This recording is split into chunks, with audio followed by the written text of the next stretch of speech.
Dalam sejarah panjang keyakinan manusia terhadap para nabi dan orang-orang suci, sosok Maryam putri Imran menempati posisi yang sangat agung dalam Islam dan juga dalam tradisi Nasrani. Namun, di sisi lain, dalam sejarah Yahudi, terdapat riwayat yang menodai kemuliaannya dengan tuduhan keji yang tidak berdasar.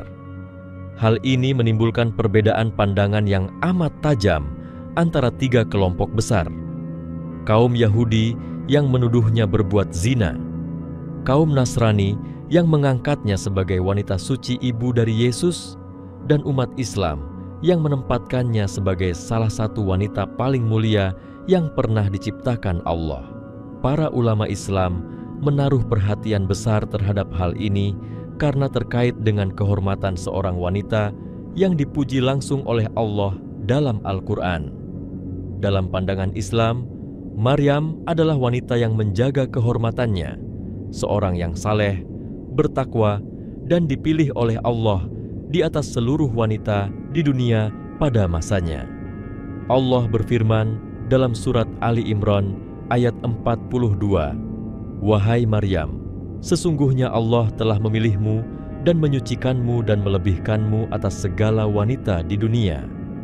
Ayat ini menjadi landasan utama bagi para ulama dalam menegaskan bahwa Maryam terbebas dari segala tuduhan dosa, apalagi zina. Ia adalah wanita suci yang dipelihara kehormatannya oleh Allah. Kisah kelahiran Isa yang tanpa ayah adalah salah satu mukjizat besar yang menunjukkan kekuasaan Allah, sebagaimana penciptaan Adam tanpa ayah dan ibu. Namun, bagi kaum Yahudi yang keras kepala dan menolak kebenaran, mukjizat itu dianggap sebagai celah. Mereka tidak mampu menerima bahwa seorang bayi dapat lahir tanpa seorang ayah kecuali dengan dosa, sehingga mereka menuduh Maryam sebagai wanita yang berbuat keji. Al-Quran dengan tegas membantah tuduhan kaum Yahudi terhadap Maryam. Dalam surat An-Nisa ayat 156 disebutkan bahwa di antara dosa besar mereka adalah tuduhan mereka yang sangat keji terhadap Maryam yang suci. Allah berfirman, "Dan karena kekafiran mereka dan tuduhan mereka terhadap Maryam dengan kedustaan yang besar." Dalam tafsir Ibnu Katsir dijelaskan bahwa kedustaan besar yang dimaksud adalah tuduhan zina terhadap Maryam, padahal ia bersih dari hal tersebut. Ibnu Katsir mengatakan bahwa mereka menuduh Maryam berzina dengan seorang laki-laki bernama Yusuf An-Najjar, padahal tuduhan itu sama sekali tidak benar.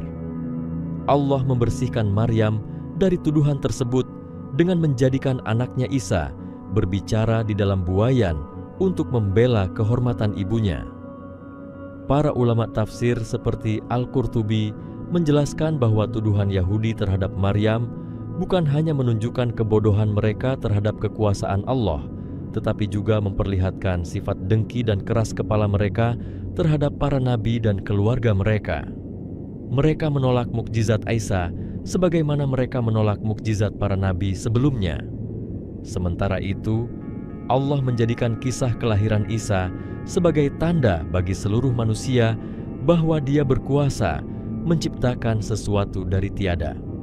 Maryam tidak pernah disentuh oleh lelaki manapun. Ia menjaga kehormatannya dengan penuh keimanan. Dalam Al-Quran, surat Al-Anbiya ayat 91, Allah berfirman, "Dan ingatlah kisah Maryam yang telah memelihara kehormatannya, lalu kami tiupkan ke dalam rahimnya sebagian dari ruh kami, dan kami jadikan dia dan anaknya sebagai tanda bagi seluruh alam." Dalam pandangan Kristen, Maryam dikenal sebagai Bunda Maria, wanita suci yang dipilih Tuhan untuk melahirkan Yesus tanpa hubungan suami istri. Gereja Katolik dan Ortodoks menempatkannya pada posisi sangat tinggi. Mereka menyebutnya Theotokos, yang berarti Ibu Tuhan. Mereka percaya bahwa Maryam dikandung tanpa noda dosa asal dan tetap perawan sepanjang hidupnya. Walaupun keyakinan Kristen berbeda dengan Islam dalam memahami hakikat Isa putra Maryam, yaitu sebagai Tuhan atau anak Tuhan, namun mereka sejalan dalam mengakui kesucian Maryam. Maka dalam hal ini, pandangan Kristen lebih dekat dengan pandangan Islam dibandingkan dengan Yahudi. Dalam Islam, Isa adalah hamba dan Rasul Allah, bukan Tuhan. Namun Maryam tetap dihormati sebagai wanita suci. Dalam pandangan Kristen, Maryam adalah perawan abadi yang melahirkan Tuhan dalam wujud manusia. Dalam pandangan Yahudi, sebaliknya, ia dianggap wanita berdosa yang menodai kehormatan keluarganya. Perbedaan ini menunjukkan bagaimana satu peristiwa yang sama dapat ditafsirkan sangat berbeda oleh tiga kelompok manusia tergantung pada dasar akidah mereka. Para ulama Islam seperti Imam Al-Baghawi, As-Sa'di, dan At-Tabari menegaskan bahwa perbedaan ini bukan sekadar pandangan teologis, melainkan ujian iman. Allah menguji manusia dengan berita yang gaib. Apakah mereka akan mempercayai kekuasaan Allah atau menolaknya karena hawa nafsu dan keraguan? Dalam hal Maryam, orang-orang beriman meyakini bahwa apa yang terjadi padanya adalah kehendak Allah semata. Sebagaimana firman-Nya dalam surat Ali Imran ayat 47, ketika Maryam bertanya, "Bagaimana aku akan mempunyai anak, padahal tidak ada seorang lelaki pun yang menyentuhku?" Allah menjawab, "Demikianlah Allah menciptakan apa yang Dia kehendaki. Apabila Dia menetapkan sesuatu, maka Dia hanya berkata kepadanya, 'Jadilah,' maka jadilah ia." Para mufasir menjelaskan bahwa jawaban Allah ini menegaskan kemahakuasaannya. Tidak ada yang mustahil baginya, dan apa yang terjadi pada Maryam adalah bukti langsung dari kekuasaan itu. Dalam Islam, tidak ada celah bagi Maryam.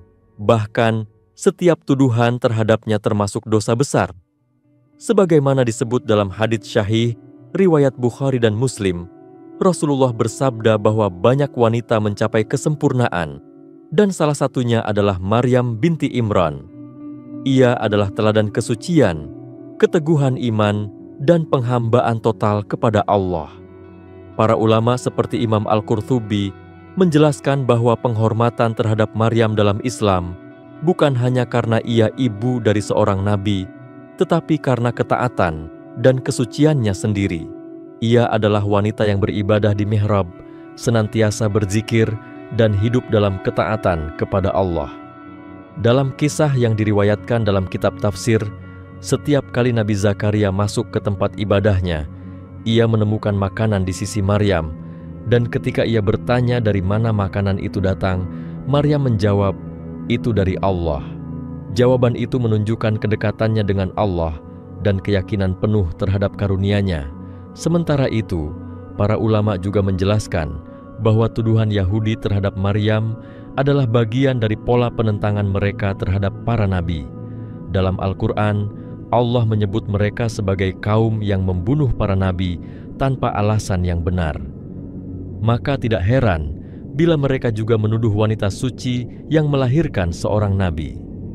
Ibnu Katsir menyebut bahwa tuduhan terhadap Maryam adalah dosa yang sangat besar karena menyangkut kehormatan seorang wanita yang dijaga oleh Allah sendiri. Tidak ada dosa yang lebih besar setelah kekufuran kecuali menuduh orang beriman dengan tuduhan zina tanpa bukti. Maka Allah menegaskan bahwa mereka telah berdusta dengan kedustaan besar. Dalam pandangan para ulama, sikap Yahudi terhadap Maryam mencerminkan hati yang tertutup dari kebenaran. Mereka tahu bahwa kelahiran Isa adalah tanda Allah, tetapi karena kebencian dan kedengkian, mereka menolak dan memilih untuk menuduh. Sebaliknya, umat Kristen yang menerima Isa sebagai nabi bahkan lebih jauh menuhankannya. Mereka tetap menghormati Maryam dengan penuh kemuliaan.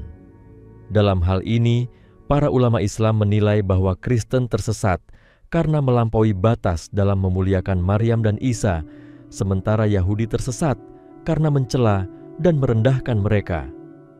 Islam berada di tengah dengan menempatkan Maryam sebagai wanita suci dan Isa sebagai nabi yang dimuliakan. Imam Fakhruddin Ar-Razi dalam tafsirnya menyebut bahwa Allah mengangkat derajat Maryam agar menjadi teladan bagi umat manusia, terutama bagi wanita yang beriman. Ia adalah bukti bahwa kesucian dan keimanan seorang wanita lebih tinggi dari segala kedudukan dunia. Allah memuji Maryam bukan karena keturunan atau harta, tetapi karena ketaatan dan kesabarannya menghadapi ujian besar. Ia dituduh oleh kaumnya sendiri, namun tetap sabar dan menyerahkan urusannya kepada Allah. Ketika ia kembali kepada kaumnya sambil menggendong Isa, mereka berkata dengan nada mengejek, "Wahai Maryam, sungguh engkau telah melakukan sesuatu yang sangat keji." Tetapi Maryam hanya menunjuk kepada bayinya, dan saat itulah Isa berbicara, "Sesungguhnya aku adalah hamba Allah. Dia memberiku kitab dan menjadikanku seorang nabi." Ucapan bayi ini merupakan pembelaan langsung dari Allah terhadap kehormatan ibunya. Para ulama menyebut peristiwa itu sebagai salah satu mukjizat terbesar dalam sejarah manusia. Tidak ada seorang pun yang dapat berbicara di masa bayi kecuali dengan izin Allah. Maka tuduhan Yahudi pun terbantahkan secara langsung oleh wahyu dan mukjizat. Dalam pandangan Islam, Maryam adalah simbol kemurnian iman, kesabaran, dan kehormatan. Ia menjadi contoh bagi seluruh wanita muslimah agar menjaga kehormatan dan berserah diri kepada Allah di atas segala cobaan. Allah menutup kisahnya dalam Al-Quran dengan pujian agung, "Dan kami jadikan putra Maryam dan ibunya sebagai tanda kebesaran kami."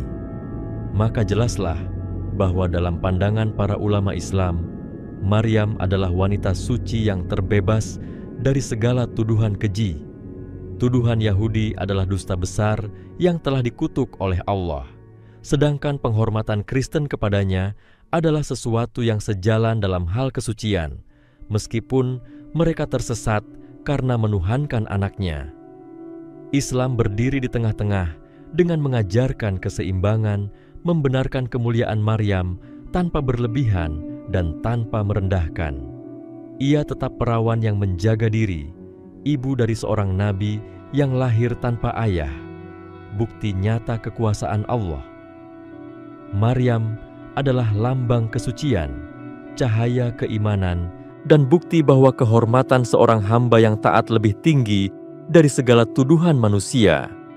Dalam pandangan para ulama, perbedaan antara pandangan Yahudi, Kristen, dan Islam terhadap Maryam bukan hanya perkara sejarah, tetapi juga cerminan dari perbedaan akidah yang sangat mendasar. Yahudi menolak konsep mukjizat yang tidak sesuai dengan logika mereka, sementara Kristen menafsirkan mukjizat itu secara berlebihan hingga melampaui batas tauhid. Islam datang sebagai jalan lurus yang menjelaskan hakikat sebenarnya. Maryam adalah wanita suci yang dipilih Allah, dan kelahiran Isa adalah tanda kebesarannya, bukan hasil dari hubungan manusia, dan bukan pula bukti ketuhanan Isa. Para ulama menegaskan bahwa kisah ini harus dipahami dalam bingkai keimanan, bukan hanya sejarah atau akal semata. Sebagian ahli tafsir menjelaskan bahwa ketika Allah menyebut Maryam dengan gelar Ash-Shiddiqah, yakni wanita yang sangat jujur dan benar, itu menunjukkan derajat spiritual yang luar biasa. Gelar ini tidak diberikan kepada banyak orang. Dalam tafsir At-Tabari, disebut bahwa istilah tersebut menandakan bahwa keimanannya sangat kokoh, dan ia membenarkan seluruh firman Allah tanpa keraguan sedikit pun.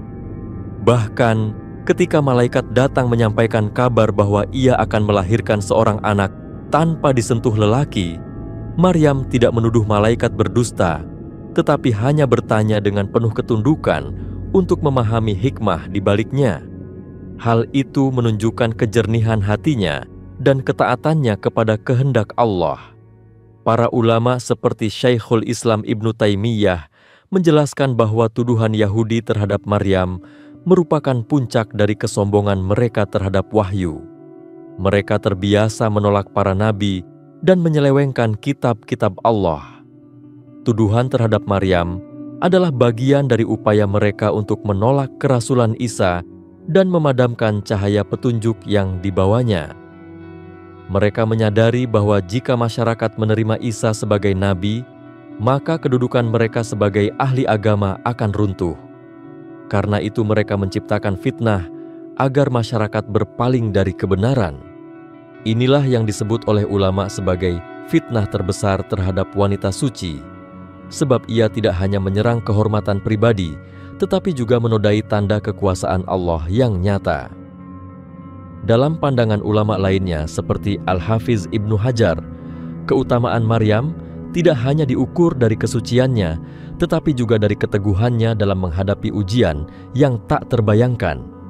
Ia hidup dalam masyarakat yang sangat keras, yang tidak akan menerima seorang wanita melahirkan tanpa suami. Namun Maryam tidak membela diri dengan kata-kata. Ia menyerahkan urusannya kepada Allah. Kesabarannya adalah bentuk tawakal sejati. Dalam hal ini, para ulama menilai bahwa kesabaran Maryam lebih berat dari kesabaran banyak nabi, karena ia diuji dengan tuduhan yang menyentuh kehormatan tanpa mampu menjelaskan secara rasional kepada kaumnya. Hanya mukjizat dari Allah yang akhirnya membuktikan kebenarannya. Dari sinilah para ulama mengambil pelajaran besar tentang makna keikhlasan dan penyerahan diri kepada takdir. Sebagian ahli tafsir seperti Imam As-Suyuti menambahkan bahwa Maryam termasuk dalam jajaran manusia pilihan yang disebut dalam Al-Quran sebagai tanda-tanda kebesaran Allah. Ia satu-satunya wanita yang disebut namanya secara langsung dalam kitab suci. Ini menunjukkan bahwa Allah ingin menjelaskan kemuliaannya secara eksplisit agar tidak ada keraguan bagi orang-orang beriman. Bahkan satu surat penuh diberi nama surat Maryam sebagai bentuk penghormatan Allah terhadapnya. Hal ini tidak ditemukan dalam kisah wanita manapun dalam kitab-kitab langit lainnya. Para ulama mengatakan, hal tersebut merupakan keistimewaan besar yang menunjukkan bahwa Islam menempatkan Maryam bukan sekadar ibu dari seorang nabi, melainkan simbol kesucian perempuan yang beriman. Dalam literatur tafsir klasik, dijelaskan pula bahwa Maryam termasuk golongan yang memiliki kedekatan spiritual dengan para malaikat.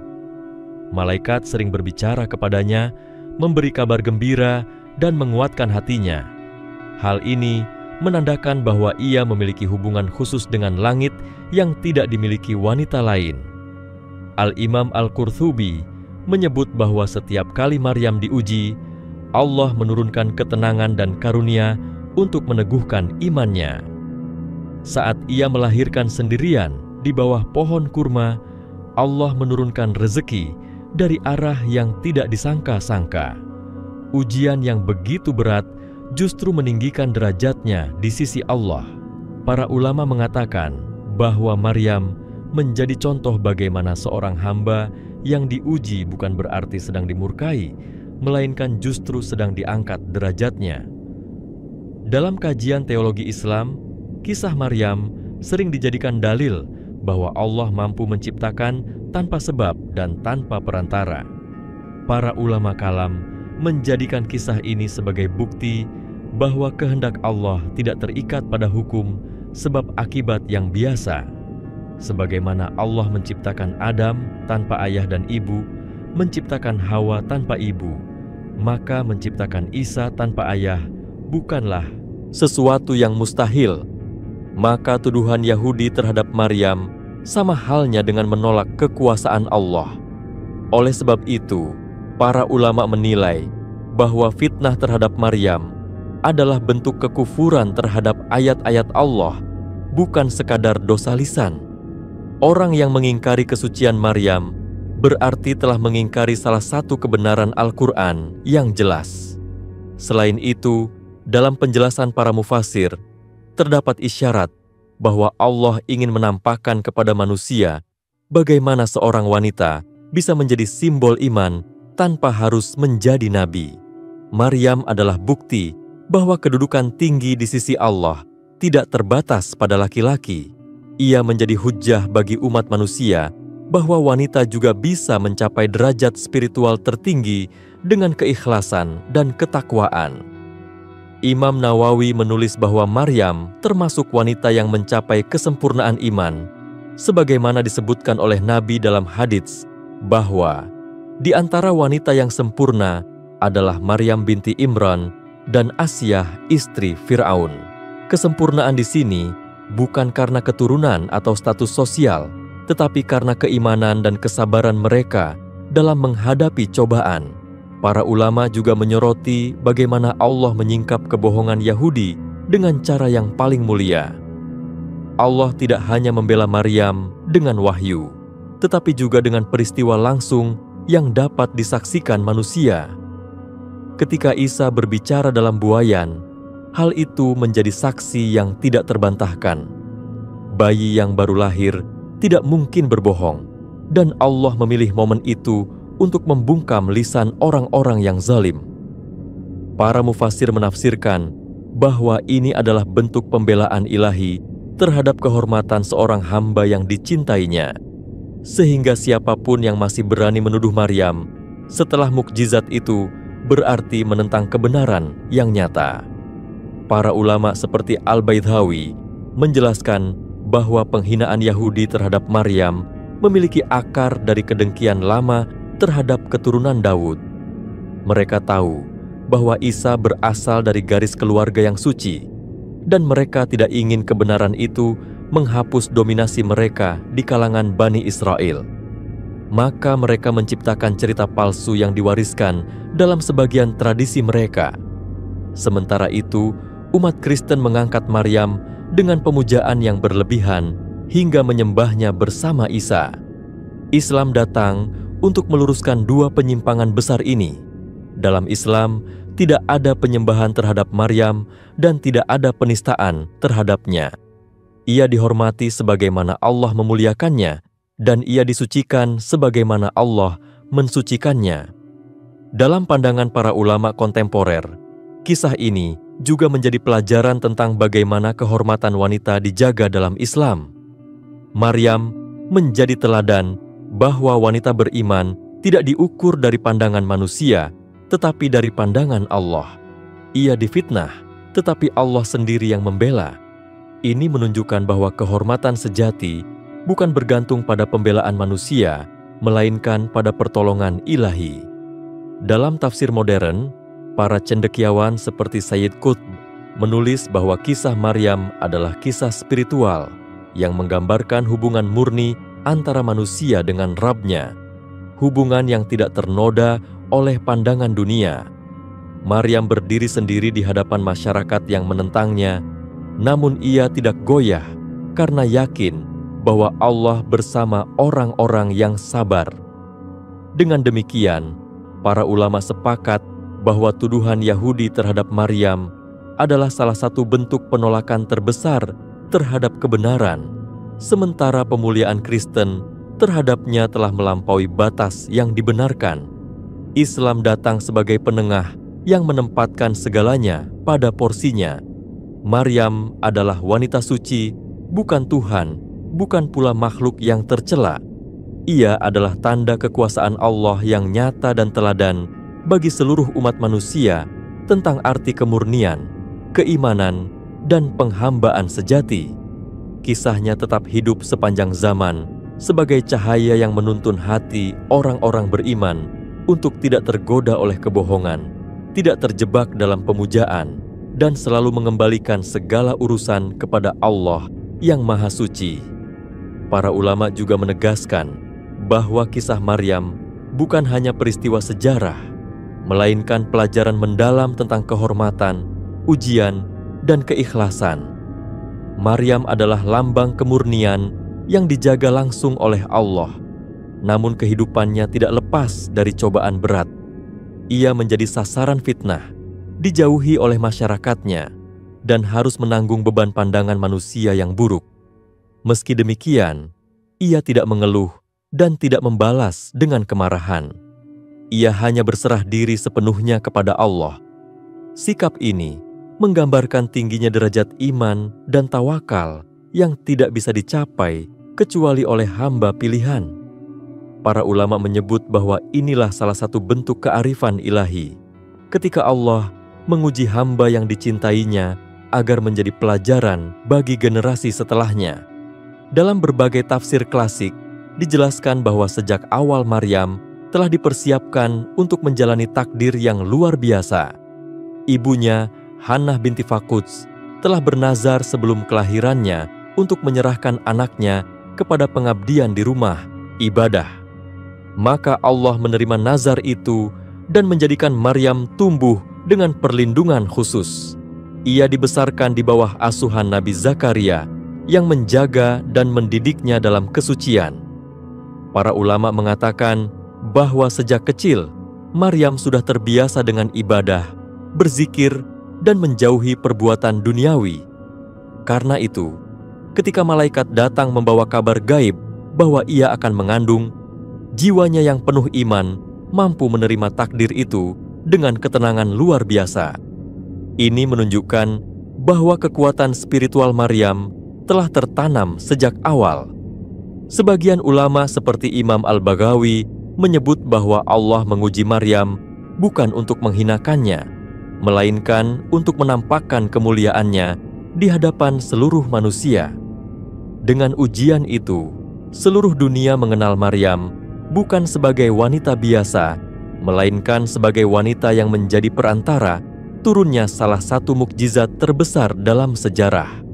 Allah menjadikan rahimnya sebagai tempat terciptanya seorang nabi tanpa perantara ayah, agar manusia menyadari bahwa segala sesuatu di alam ini terjadi hanya dengan kehendak Allah. Tidak ada kekuasaan yang dapat menandingi keputusannya, dan tidak ada sebab yang dapat menolak ketetapannya. Maryam menjadi saksi hidup atas keagungan itu, dan setiap mukmin yang membaca kisahnya akan melihat betapa dekatnya kasih sayang Allah kepada hamba yang ikhlas. Ulama seperti Imam Ar-Raghib Al-Asfahani dalam tafsirnya menyoroti bahwa kesucian Maryam bukan hanya fisik, tetapi juga spiritual. Kesucian fisik berarti ia terjaga dari perbuatan nista, sedangkan kesucian spiritual berarti hatinya bersih dari keraguan terhadap janji Allah. Ketika manusia lain bergantung pada logika dan bukti, Maryam menggantungkan keyakinannya kepada wahyu. Inilah yang menjadikannya istimewa di sisi Allah. Ia tidak mengandalkan kekuatan manusia untuk membela dirinya, tetapi membiarkan kebenaran terbukti dengan sendirinya. Para ulama melihat sikap ini sebagai wujud dari iman yang sempurna, yaitu kepercayaan total kepada kebenaran ilahi, meskipun seluruh manusia menolak dan mencaci. Dalam pandangan ahli tasawuf, Maryam juga menjadi simbol perjalanan ruhani yang murni. Ia melambangkan jiwa yang tunduk sepenuhnya kepada kehendak Tuhan. Dalam tafsir Sufi, kelahiran Isa dari Maryam diibaratkan sebagai lahirnya cahaya ilahi dari hati yang suci. Sebagaimana Maryam melahirkan tanpa sentuhan manusia, demikian pula hati seorang hamba dapat melahirkan hikmah dan petunjuk tanpa campur tangan dunia, jika ia bersih dari dosa dan kesombongan. Para sufi seperti Al-Qusyairi dan Ibnu Arabi menafsirkan kisah Maryam bukan hanya secara lahiriah, tetapi juga batiniah, bahwa setiap jiwa yang tunduk kepada Allah akan mendapat ilham, sebagaimana Maryam mendapat kabar dari malaikat. Mereka menilai Maryam sebagai contoh puncak dari ketaatan batin yang sempurna. Para ulama fikih juga menjadikan kisah Maryam sebagai dasar dalam pembahasan hukum tentang tuduhan zina. Dalam Islam, menuduh seorang wanita berzina tanpa 4 saksi adalah dosa besar yang disebut qadzaf. Hukuman bagi pelakunya sangat berat.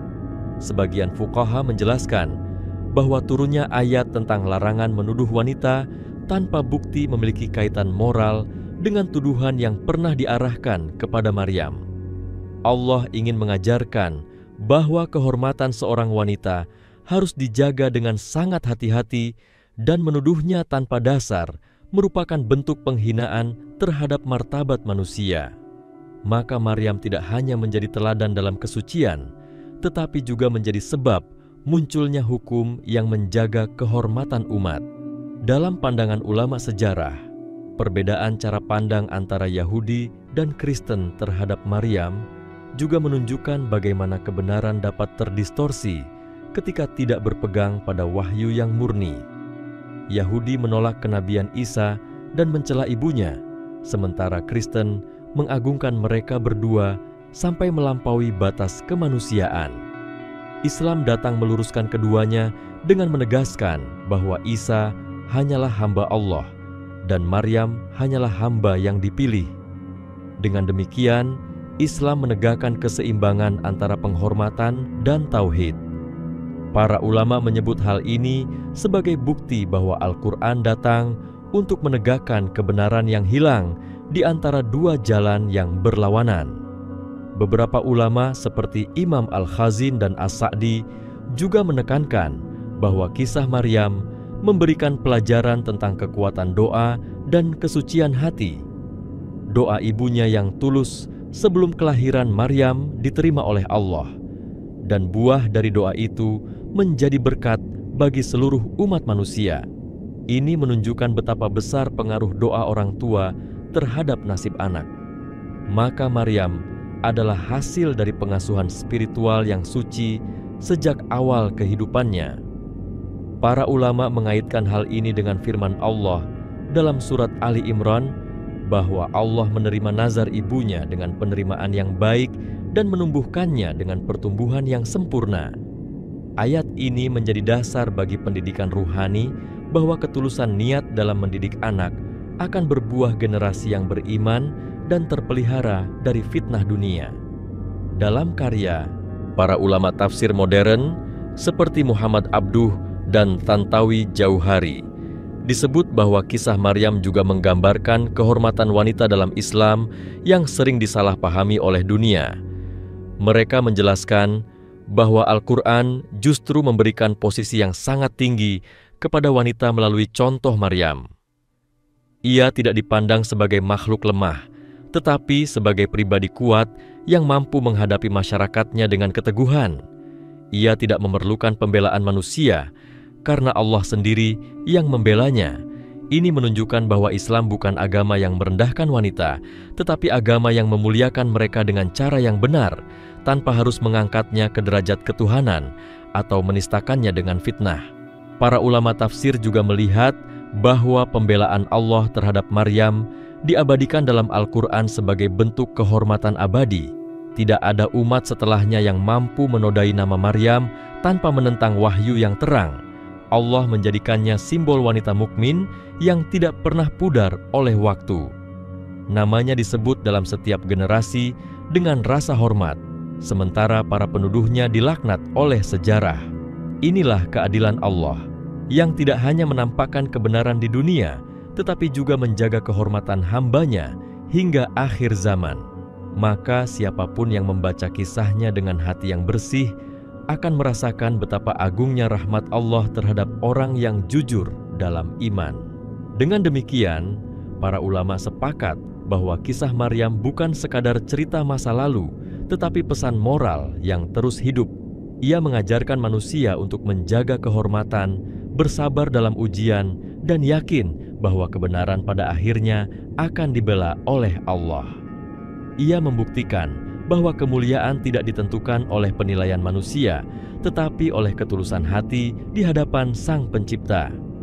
Maryam adalah saksi bahwa keikhlasan dapat mengalahkan fitnah, dan kesabaran dapat menghapus hinaan. Melalui dirinya, umat manusia belajar bahwa tidak ada ujian yang sia-sia jika dijalani dengan iman.